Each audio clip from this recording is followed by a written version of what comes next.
fine player, says I. But if you sees that Flynn fella, you tell him that he still owes me.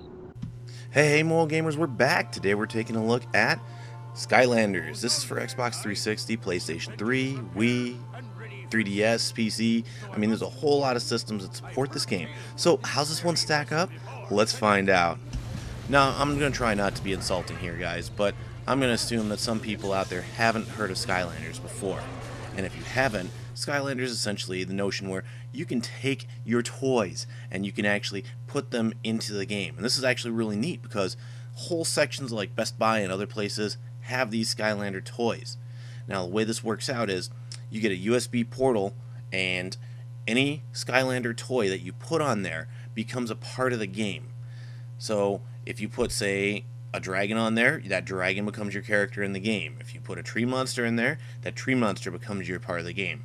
It's really cool the way this works out because they've revitalized the old Spiral franchise into something new and fresh. And the way they blend this out into the story is by saying that Chaos is this evil mastermind who has escaped our world, ended up in Skylandia, and he is now trying to take over Skylandia. Unfortunately, the Skylanders are helpless because they need a portal master, aka you the player, to get them into Skylandia. And so that's why you're collecting the toys and actually putting them on the portal of power so that they can appear and save Skylandia. It's a neat marketing campaign. Overall, though, it's a pretty childish story because you essentially are trying to save it from this mastermind who is using large robots to take over Skylandia. It's not much more that it's going to attract major RPG fans, but still, it is a good story for a kid's game. The way this game plays out is like any old dungeon crawler. You're going to walk around and attack things that move. Anything that moves is fair game. It's pretty simplified, and kids will gravitate to this naturally. Now, as far as adult players, it's going to seem very childish, very simple. There's not a lot of magic spells or anything that you can use to upgrade your characters. Yet there is a slightly deeper side to Skylanders where you can upgrade your characters. As you earn money by breaking barrels and stuff like that, you can take that money and you can purchase new attacks or upgrades to current attacks for your characters. It's pretty sweet the way they play this out. In addition to that, your characters level up as they defeat more and more enemies. So the more efficient, more effective you are at taking down enemies, the quicker you're going to level. It's essentially giving you reason to keep playing with specific Skylanders over and over and over instead of just buying one toy and that one stays as it is all the time. Now, I will make the note that if I take one of my Skylanders over to a friend's house and I place that Skylander on their system, because my save data is not there, that Skylander is going to start over at level 1, rather than if I had him at level 16 or something like that, with everything totally decked out, I'm going to lose that essentially. So just keep that in mind if you're going to be collecting, trading, or even bringing them over to friends. Skylanders comes pre-packaged with 3. You can purchase additional ones, but why do it?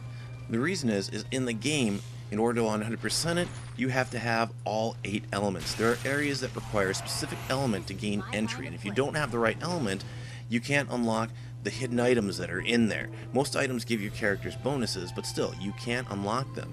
So you do need to have all 8 elements in order to do this. In addition to that, your Skylanders are your lives. If for some reason you lose on a level, you'll have to swap out to a new Skylander to continue that level. This is kind of tedious in some ways because essentially however much money you purchase in Skylander toys equates to the amount of life that you'll have. It seems weird, but it actually does work in game and it's great marketing. But now the question of if Skylanders is worth your time. And if you're a hardcore gamer, no, Skylanders is going to be a very simple, it's addictive, yes, but it's a very simple take on the dungeon crawler.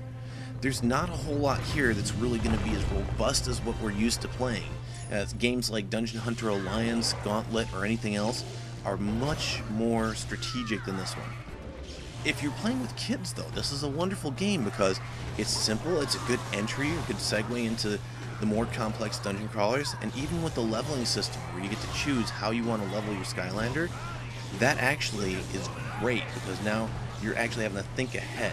And so it's fun, it's not the most robust game, it's not a hardcore game, but for a casual, hey, kick it, check your brain at the door, yeah, this would be one I'd recommend. As far as it goes from a moral standpoint, this game takes a very cartoony, childish approach to stuff.